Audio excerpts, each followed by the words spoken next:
can we at least lay the baseline first? Kasi we've had some data that was released to us several weeks ago. We'd like to see lang kung may updates. Kasi earlier we were told na mga 7.3 million na po yung nawalan ng trabaho. That's according to PSA. Tapos the DOLE earlier said that we expect another 4 million to lose their jobs before the year end. So that's a total of mga 11.3 million. We're wondering lang, with the many areas now under GCQ, are we updating these numbers? Are we looking at a better situation as far as employment is concerned? Or ganun pa rin na 11.3 million by year end na wala trabaho? Well, sir, we continue to monitor job displacement since the early start of the year in view of the Taal eruption. But then again, sir, with respect to, it's true that the PCA issued the survey where there is a 7.3 million unemployed. But then it is just based on survey. What we have in the department is actually the actual number of job displacement, because under the law, employers are required to report termination of employment. And it's based on our data. We just have a temporary or rather permanent closure or displacement in the number of 90,000 workers. How many? This involved 3,100 establishments. But we are projecting that this will increase in the coming months.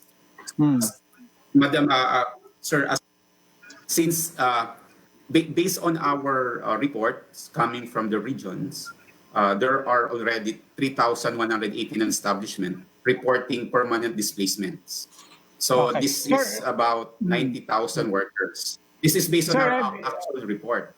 Now, ano yung distribution of the 3,000 closures? Ano yung distribution po nung companies na yun?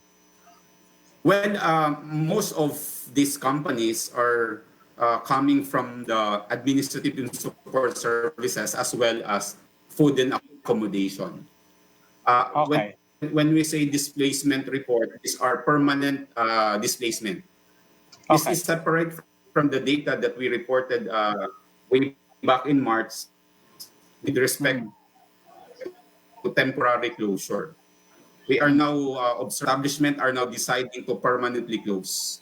And in the next coming months, we are expecting another batch of displaced workers. And in this morning, in the hearing, the secretary made mention that we are expecting 4 million workers to be displaced by the end of the year.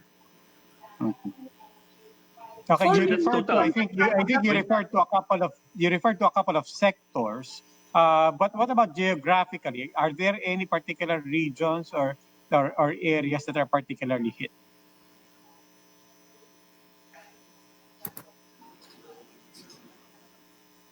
Well, the region that is badly hit is, of course, there's employment creation. We can also cite the Calabarzon,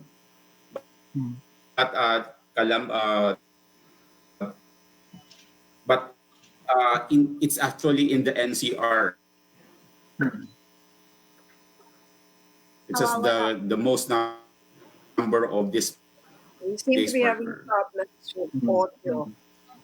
Yeah. Sir, can you hear us? Usec. Mawawala siya eh. Actually, malaki ata yung delay. I can hear you. Yes, sir. But I think you're getting delayed significantly. So ang laki ng lag eh. Sir, just to recap, well, you were saying 90,000 workers were actually laid off, with 3,000 establishments closed. But you're looking at 4 million total by sir for the whole year, by the year end. Yeah, 4 million, by the end of the year. Or additional 4 million. Are we talking about cumulative or an additional 4 million? It's cumulative actually. Now, so total yes. Sir, let me reconcile our data with that of the PCA survey. Oh, right. The PSA, yes, sir. Because based on the PSA survey, already include those workers who were already unemployed prior prior Yes. to the pandemic. COVID. So we Yeah. have I think 3 million workers. Yeah, from Then January. adding 4 million more because of temporary closure. I think that's what that's how we explained with respect to this data, sir and ma'am. Mm. Anong plano ninyo, sir, dito sa mga nawalan na ng trabaho at mawawalan pa ng trabaho? Anong pinaplano ng DOLE? Well, we have one fundamental response to that is, of course, to get everything to normal, and that is giving them work. So that's why we are easing the lockdown so that economic activity will resume. But then again, we cannot dispute the fact that there will be many who will not get jobs in the near future. Yes, And that's where our social protection program comes in. yes. Ano nang The department will also, yes. Okay. the department also And help na pwedeng ibigay immediately. well, of course, ma'am, they can avail of the unemployment insurance benefits. That's a financial assistance for 2 months.